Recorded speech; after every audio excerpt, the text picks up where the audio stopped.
This presentation is delivered by the Stanford Center for Professional Development.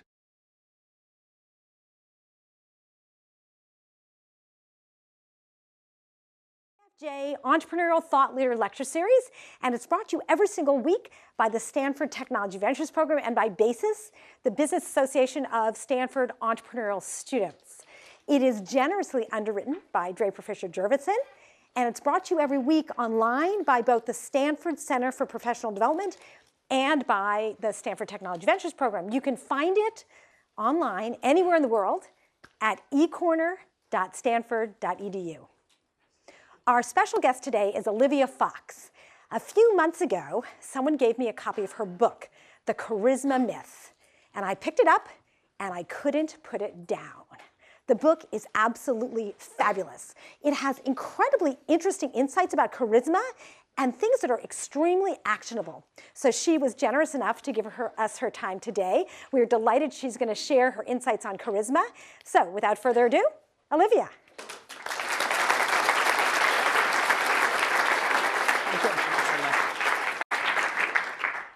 Thank you so much.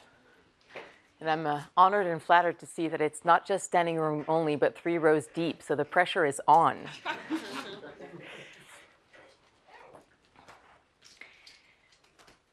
It was a sunny day in New York City, 1955. The streets flowed with traffic, the sidewalks bustled with busy people, and Marilyn Monroe wanted to prove a point. With a photographer in tow, she walked down into Grand Central Station. Though it was the middle of the week and the platform was packed with people, not a single person noticed her while she stood waiting for the train. As the photographer's camera clicked, she boarded the train and rode along quietly in a corner of the car. Nobody recognized her. What Marilyn wanted to show was that just by deciding to, she could be either glamorous Miss Monroe or plain Norma Jean Baker. On the subway, she was Norma Jean. But when she resurfaced onto the busy New York sidewalks, she decided to turn into Marilyn. So she looked around and she teasingly asked the photographer, "So, do you want to see her? The Marilyn?" And then he said, there were no grand gestures. She just fluffed off her hair and struck a pose. And yet with this simple shift, she suddenly became magnetic. An aura of magic seemed to ripple out from her, and everything stopped. Time stood still, as did the people around her, who stared in amazement as they suddenly recognized the star standing in their midst. In an instant, Marilyn was engulfed by fans, and it took several scary moments to help her escape the growing crowd. Charisma has always been an intriguing and controversial topic. And when I tell people that as part of my leadership work, I teach charisma, they often exclaim, "But I thought it was something that you're either born with or not." Some see it as an unfair advantage. Others are eager to learn. But everyone is fascinated. And they are right to be so.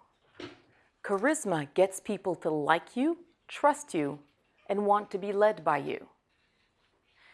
It can determine whether you're seen as a follower or a leader, whether or not your ideas get adopted, and how effectively your projects are implemented. Like it or not, charisma can make the world go round because it makes people want to do what you want them to do. Now, whenever I'm asked how I got into this field, I have to admit it was personal desperation. Because by nature, I am a socially inept, awkward introvert, and by my late teens, I realized that I only had 2 choices. Either exile myself to a desert island, or somehow try to make this whole human thing work. So I chose the latter for now, but I'm still keeping the desert island option open. In studying charisma, it turns out that of all the myths surrounding the subject, the most commonly held was of charisma as an innate, magical, personal quality. Instead, as extensive research has shown, Charisma is the result of specific behaviors.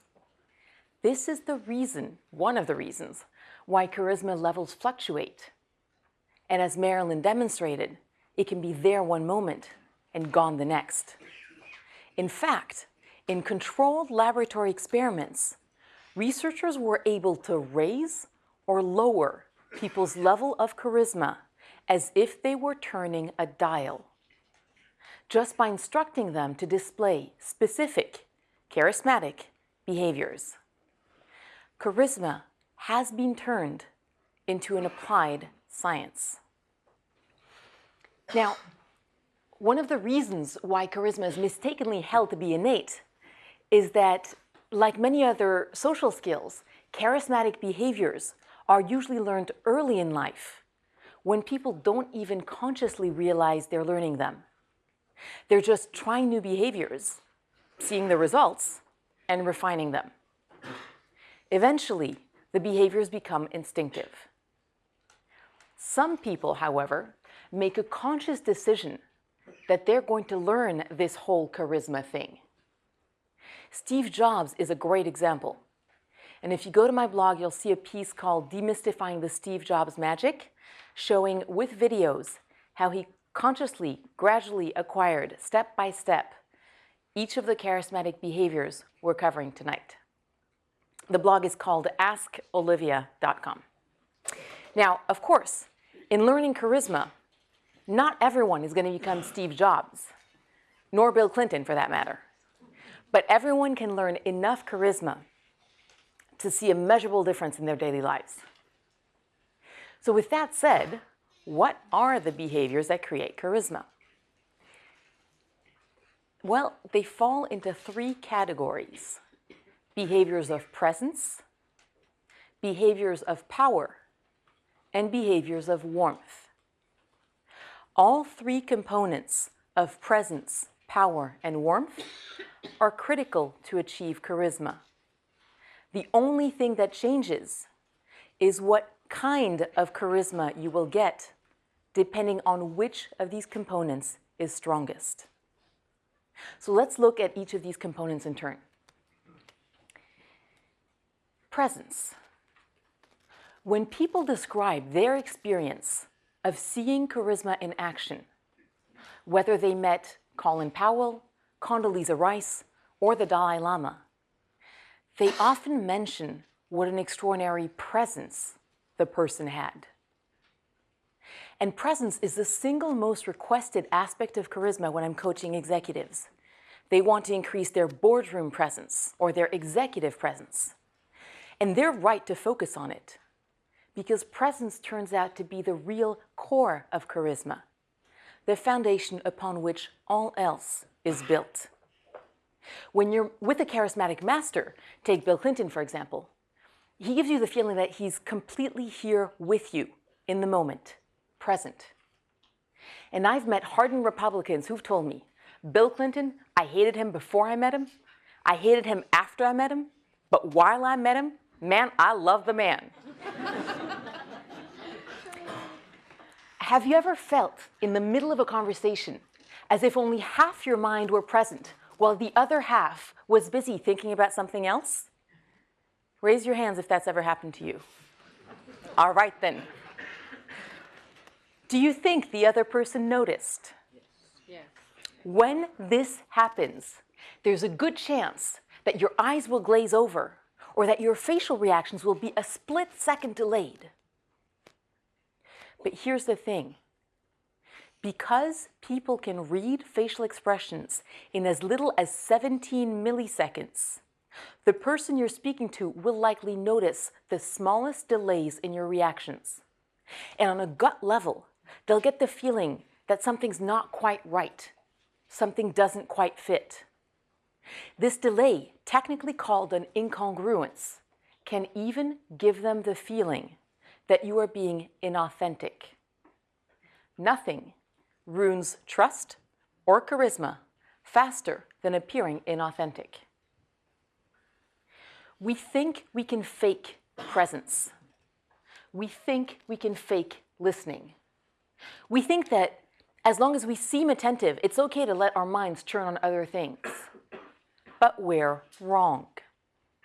When you're not fully present in an interaction, the person you're speaking to will likely notice it. I'm sure you've had this experience of speaking with someone who wasn't fully listening. You noticed. So how do you get presence? Well, my favorite technique to stay present in a conversation is kind of quirky, but remarkably effective. So right now, if you would, focus on the physical sensations in your toes. Your toes, big toes, little toes, all the toes in between, however many of them you have. Focus on the physical sensation in your toes. What this does is that it forces your brain to sweep your body from head to, of course, toe, and gets you very physically present in the moment. So you do that for only a split second, then you get back to the conversation. But it's very effective. Just by focusing on your toes, you can up your level of charisma immediately. I realize that you probably weren't expecting your toes to be crucial to charisma. They are. So that's one technique. Technique number 2 is to really focus on the colors in the eyes of the person you're speaking with. If you pay close attention, you'll see that their eyes contain a dazzling array of colors that can keep you quite captivated, and better yet, give you the kind of deep, soul-searching eye contact that is extremely powerful. The kind that Bill Clinton is famous for. So obviously, don't overdo it. A little goes a long way.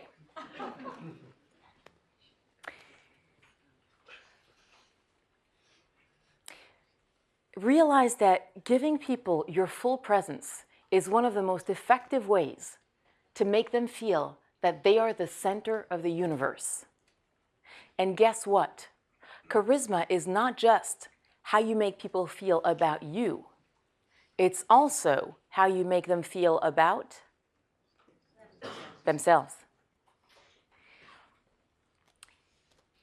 In the heated London election of 1886, William Gladstone was running against Benjamin Disraeli for the post of Prime Minister to the British Empire. Now, this was the Victorian era, so whoever won was going to rule half the world. And in the very last week before the election, both men happened to take the same young lady out to dinner on consecutive evenings. Naturally, the press asked her what impressions the rivals had made upon her. She said, "After dining with Mr. Gladstone, I thought he was the cleverest man in England. After dining with Mr. Disraeli, I thought I was the cleverest woman in England." Guess who won the election? It was the man who made others feel intelligent and fascinating. It was Benjamin Disraeli. I often tell my clients, don't try to impress them. Let them impress you, and they will love you for it. So that is what charismatic presence can achieve. Presence, once again, is the core component of charisma, the foundation upon which all else is built. Together with presence, power and warmth combine to create charismatic magnetism. So let's look at power.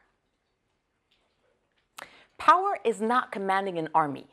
It's not the actual power you wield. It's our perception of your ability to affect the world around you, whether this be through raw physical power or large amounts of money, influence, expertise, intelligence, high social status, and so forth. We look for clues of power in the person's appearance, in others' reaction to that person, but most of all, in the person's demeanor, in their body language. Now, I'm sure you've all heard of the importance of body language, but listen to this. The MIT Media Lab was able to predict the outcome of negotiations, sales calls, and business plan pitches with 87% accuracy without listening to a single word of content. Only by analyzing the voice fluctuation and the facial expression of the person pitching. So, what's a powerful body language like? Well, imagine an alpha gorilla whose territory has just been breached by a rival. Our alpha wants to intimidate the intruder off his territory. What does he do? He beats his chest. Why? Why does he beat his chest? To scare the other person? What's he signaling? What does beating his chest make him? Feel strong, okay, but look technically from here to here. What does it make him? It makes him bigger. It turns out, Stanford researchers found, alpha humans do exactly the same thing. They sit on one chair, they drape their arm on a second, they put their feet up on a third, or even on the desk. These gestures are all ways of claiming space. If you picture a nervous, insecure person, they're probably claiming a smaller space than if you picture Colin Powell. So right now, if you please, put everything down, stand up, and give me the body language of a military general. Imagine that you're a 5-star general, and you're reviewing troops of little G.I. Joes parading in front of your feet. How would you stand? Show me. All right, wide stance. Excellent. That makes you more stable. What else would you do? Shoulders back. Yeah? How do you get your shoulders back? You're going to be there for a couple of hours. Better get comfortable. How do you stand? Relax. Okay, what do you do with your hands? Behind your back. Why do you put your hands behind your back? It makes your elbows come out. It makes you look bigger. Puts your chest. Excellent. All right. Now feel how you're feeling right now.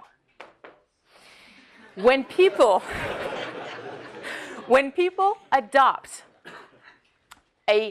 these kind of expansive poses, it turns out that they experience a measurable physiological shift. In one experiment, anxiety hormones fell by 19%, while assertiveness and energy-boosting hormones rose by 25%. So when you assume a physically confident, powerful posture, you actually feel more powerful. As you feel more powerful, your body language adapts accordingly. This in turn gives you yet another biochemical boost, and the cycle builds upon itself. Thank you very much. All you have to do is get the cycle going.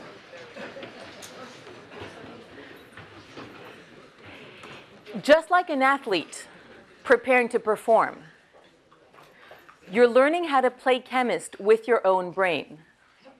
And in a way, a lot of the best charisma tools are learning how to play chemist with your own brain to get yourself into exactly the kind of mental state you need for peak performance.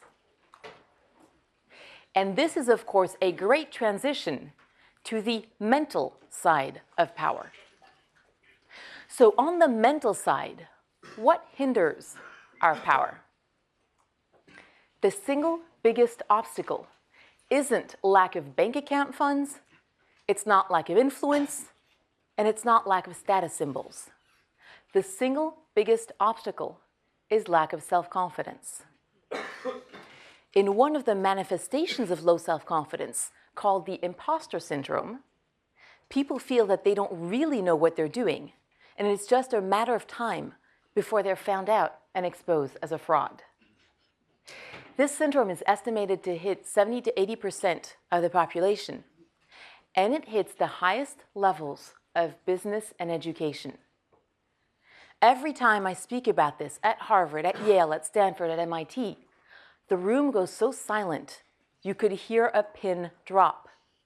And then the students breathe a sigh of relief at hearing that this has a name and they're not the only ones to have felt it.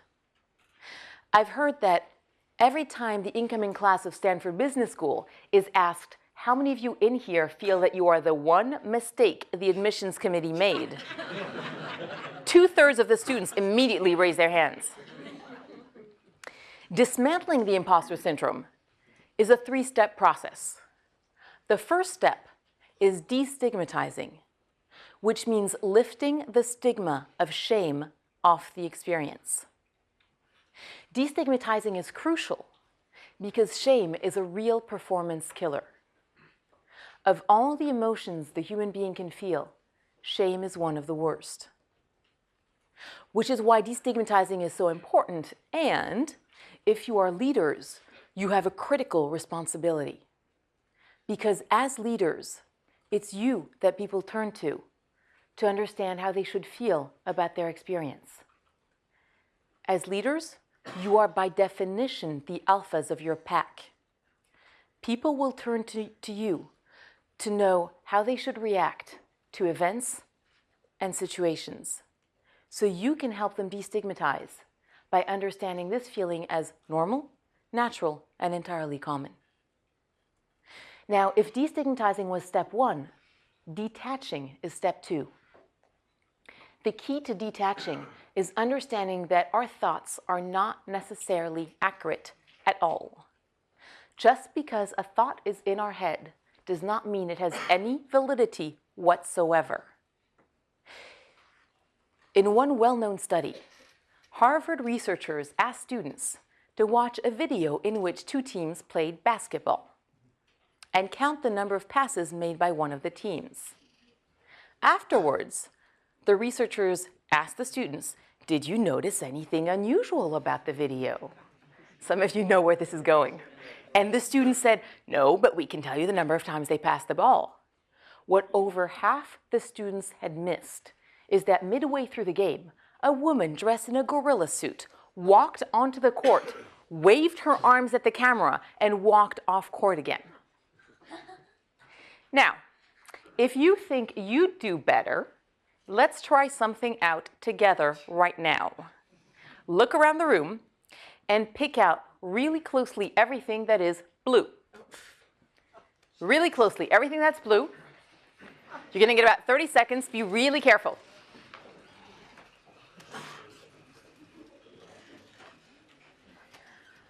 All right. Close your eyes. Keeping your eyes closed. Keeping your eyes closed. Could you please tell me right now everything that's red? Thank you. How did this happen? Because we have a limited capacity for conscious attention, which constrains how much we can be aware of at any given moment. Of the millions of visual inputs our eyes take in every moment, we only perceive very few. The conscious awareness of absolutely everything happening around us would be simply overwhelming. So to deal with this, our brain filters for relevant information, either what we specifically asked it to pay attention to, red or blue, or what it considers important for our survival. In doing so, our mind does not provide us with a true representation of reality. Because it has to filter, it gives us an incomplete view, presenting only some elements and withholding all others. Now, most of the time, the elements you're missing don't matter, and the picture you get is fairly useful. But sometimes, our mind gives us a highly distorted view of reality. That's when you get distorted thinking. And just like an optical illusion tricks our eyes into seeing things that aren't real, distorted thinking tricks our mind into being certain that an inaccurate thought is true. So that's detaching. Some cognitive scientists recommend seeing these negative thoughts just as we would graffiti on a wall. When you're walking down a street and you see a graffiti, you might decide that it's an ugly sight, but you don't take that to mean that you're an ugly person. When you're meandering around the maze of your mind, if you encounter an ugly thought, try to see it as just graffiti on a wall.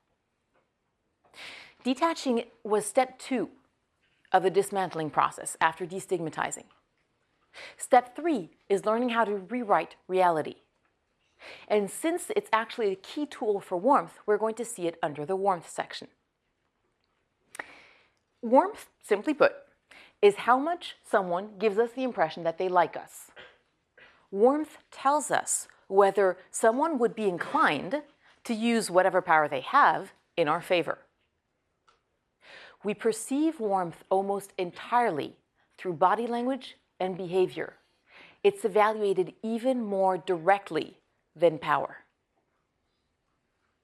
The important thing to know about warmth is that you cannot fake it, because warmth is so closely tied to body language, and there is far too much body language for us to control consciously. Were you aware of your eyelids fluttering in front of your eyes right now? How about the weight of your tongue in your mouth? How about the position of your feet? Have you forgotten your eyelids again? We cannot control our body language consciously because every moment there are thousands of units of information pouring out, which is why great actors were exhausted after great performances as they were trying so hard to bring this entire flow into congruence. And even with years of training, it's often impossible to get it absolutely perfect. Because if what you're feeling inside is different from what you're trying to portray, sooner or later what's called a micro expression is going to flash. And people will catch that. It will give them on a gut level the feeling of an incongruence, something that doesn't quite fit, maybe something inauthentic. So what did Hollywood do? What new form of acting did they come up with? Method acting. What's method acting? You actually become the character. You want to truly feel what you want to portray. Essentially, you don't try to control the output, the body language. You go straight to the input, the mind. Close your eyes for a second. Imagine a lemon. Cut the lemon in half. Suck on the lemon juice. Now, imagine dragging your fingernails across the chalkboard. Open your eyes. There was no lemon. There was no chalkboard. And yet, for many of you, it produced very real physical reactions in response to a completely imaginary event. Why did this happen? Because our brain cannot tell the difference between imagination and reality. How many of you have already been scared watching a scary movie? Raise your hand. Consciously, you knew that it was just a movie, right? You knew that those were just well-paid actors up there who were delighted to look like they're getting murdered in exchange for a couple $1 million.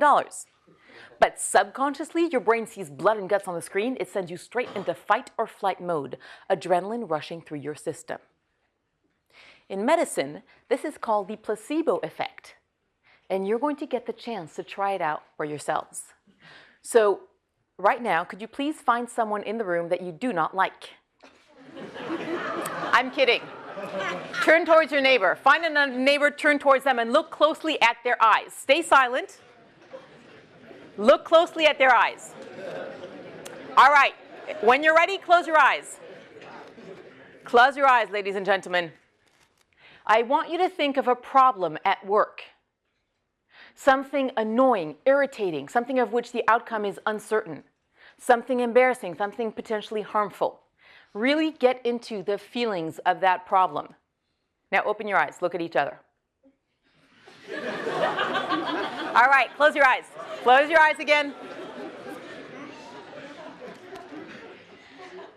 Think of someone you have great affection for.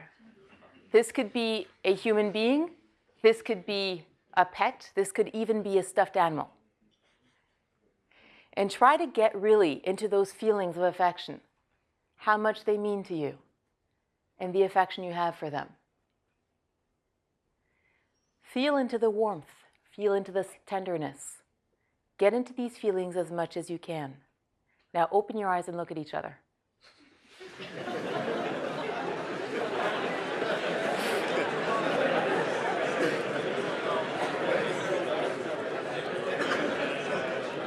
I promise you'll get a chance to talk to your new best friends afterwards. Where did you see the biggest difference? You saw a difference in their face, right? Where did you see the biggest difference? The eyes. What are the eyes? How many of you are thinking the windows to the soul? Absolutely true. Because the area around the eyes is the most mobile of the entire human face, and therefore the most expressive, which is why poker players wear sunglasses. And why shipping magnate Aristoteles also used to wear sunglasses when he was negotiating contracts, so that his opponents could not know what he was thinking. When two human beings look deeply into one another's eyes, what happens?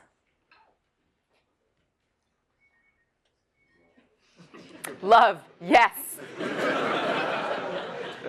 When two human beings look deeply into one another's eyes, there's an adrenaline-like substance called phenylethylamine, or PEA, that goes gushing through your bloodstream and theirs. It is the same substance that produces the phenomenon we call love at first sight. You want that substance. In studies where complete strangers were asked to stare at each other, after but a few minutes, participants reported increased affection, and some even passionate feelings for one another. So obviously, here also, you don't want to overdo it, but it can be very effective. Now, what are the obstacles to warmth? Interestingly, they can be the same as the obstacles to presence or power. For example, it's hard to be emitting warmth when you're in the grip of self-criticism. Have you ever been in a conversation when you say something and you immediately think, "Ooh, that was a stupid thing to say"? What happens to your face? It grimaces? What emotions show on your face? All of them. Okay, let's get specific. When you're thinking, "Ooh, that was a stupid thing to say," what emotions show on your face?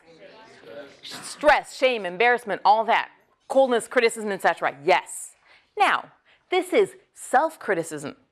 Self-directed tension, coldness, or judgment. Yes? But they don't know that. All they know is while you were looking at them, listening to them, and presumably thinking about them, they did see tension, coldness, or criticism on your face. So naturally, what are they going to assume? That it's about them. Think about that. The next time that you're speaking with someone and on their face you see tension, criticism, or coldness, it might not have anything to do with you.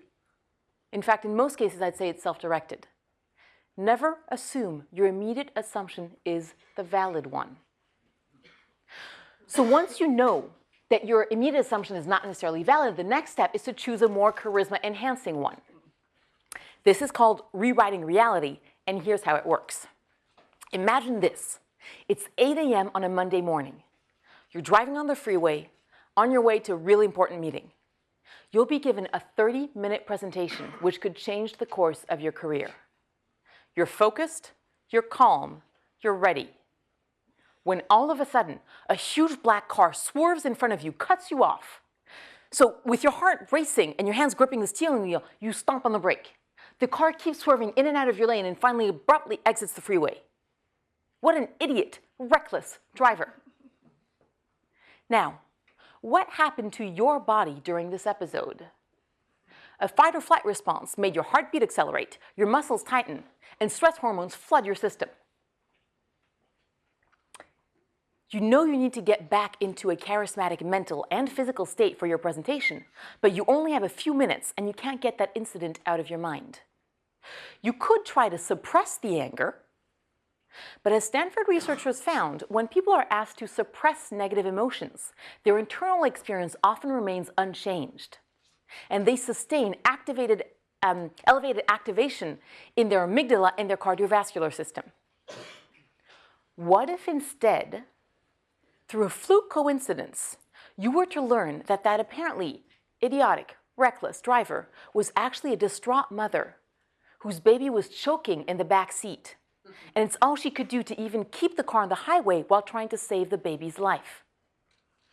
Would that immediately alleviate your anger? For most people, it would. Deciding to change your belief about what happened, which is technically called cognitive reframing, effectively decreases the stress in the brain.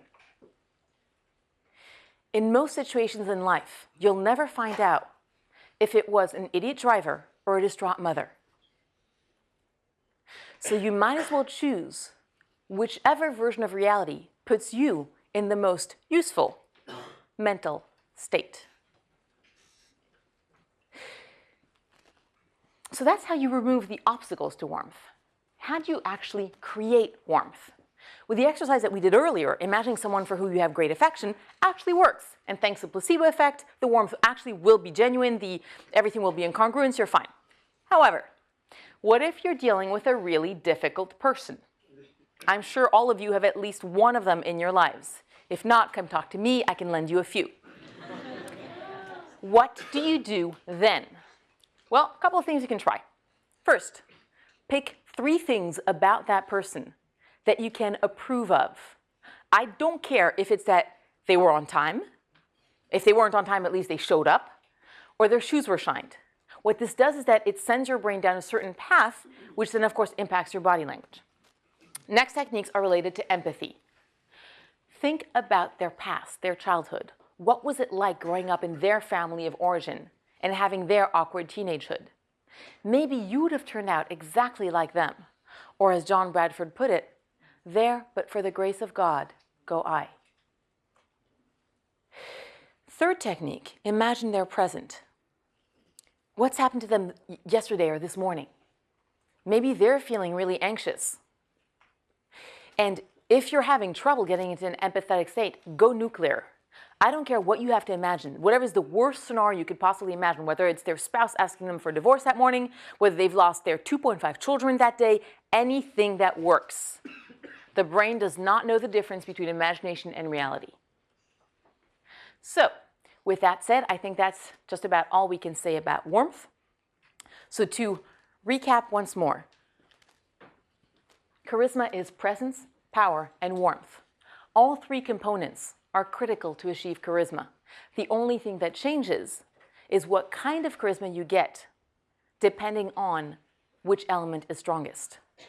So you'll find the different kinds of charisma in the book, and it will also run you through which ones are most appropriate for who you are and what the situation is. But for now, would you please remind me what it is we've learned today? What have you learned about charisma? Charisma can be learned. Thank you. What else? Just shout it out. Go for it. Be bold. Hard to fake. It's hard to fake. Absolutely. What else? It's all about them. It's all about them. Yes. What else? Bill Clinton was awesome. Sorry? Bill Clinton was awesome. Bill Clinton was awesome. All right. What else? Self-confidence is crucial. Yes. What else? Presence, power, and warmth. Excellent. What else? Be authentic. Be authentic. Yes. What else? Be a chemist to your own brain. Play chemist with your own brain. Have fun. Enjoy. What else? Be empathetic. Be empathetic. Yes. Give me a couple of techniques you learned from today. Go for it. About your toes. Focus on your toes. Yes. Reframe your brain. Reframe your brain. Indeed. Last couple of ones. Yes? Focus on your body language. Focus on your body language. That would be a great idea. Look deep into everyone's eyes. Remember the don't overdo it part? All right, last one. It's easy to learn from people that you feel empathy for. It's- Charismatic people are great teachers. Charismatic people are great teachers. All right, well, with that, ladies and gentlemen, thank you very much. It was a pleasure. Thank you. You want to take questions? You want to take questions?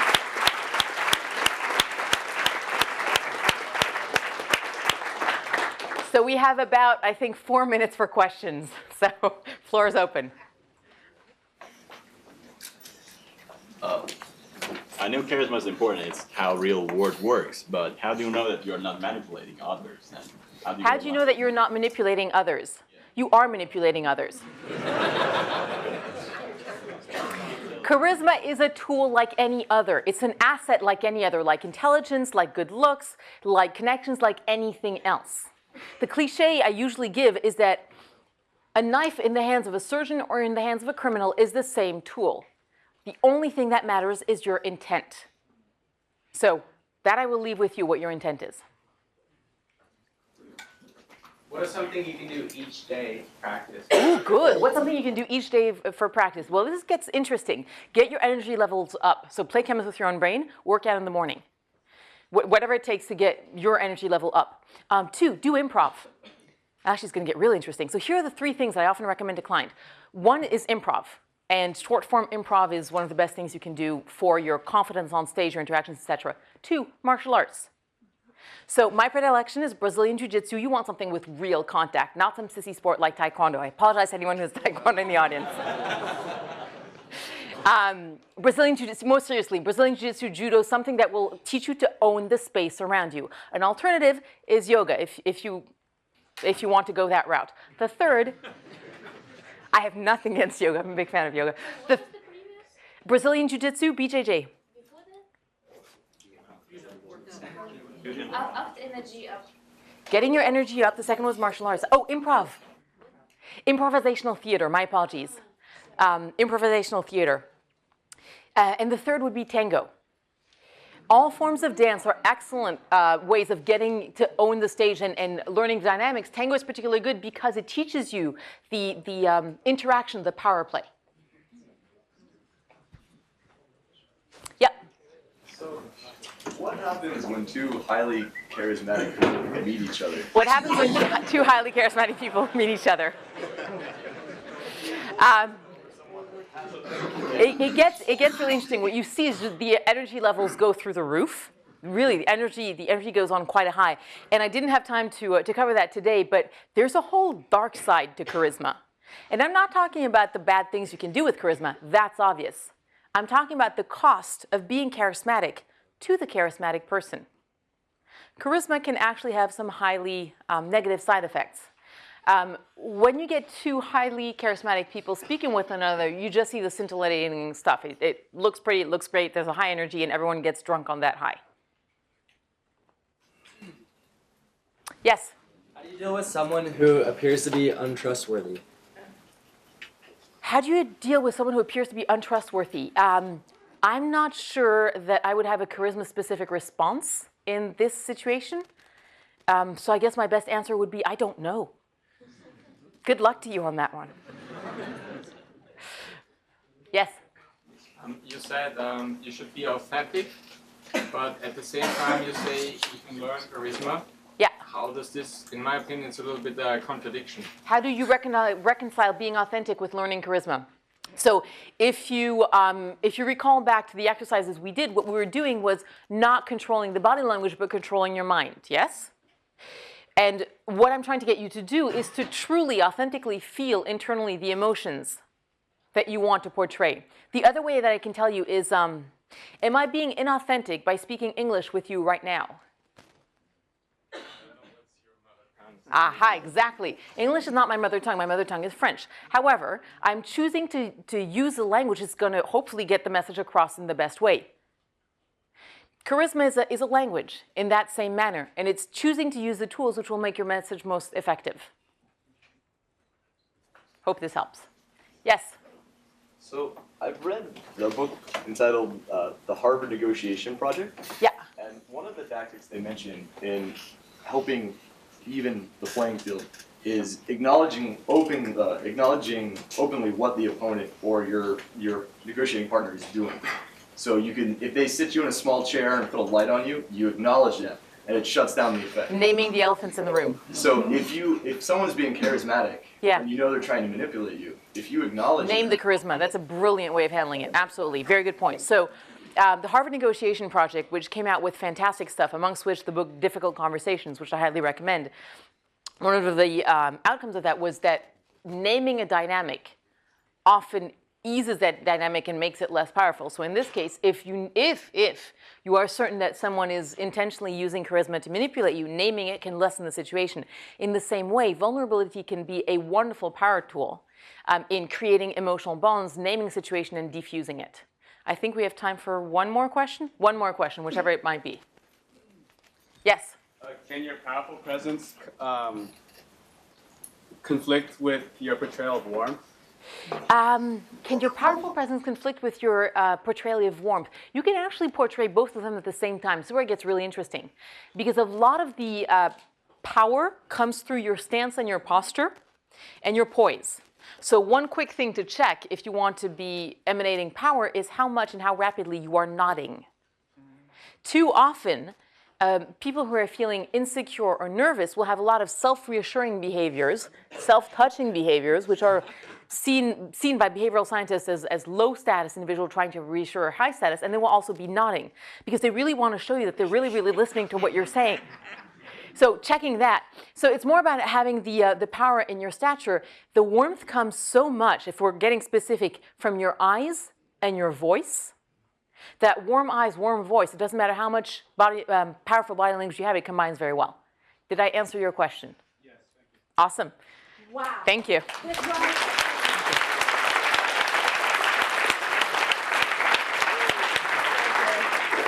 Great.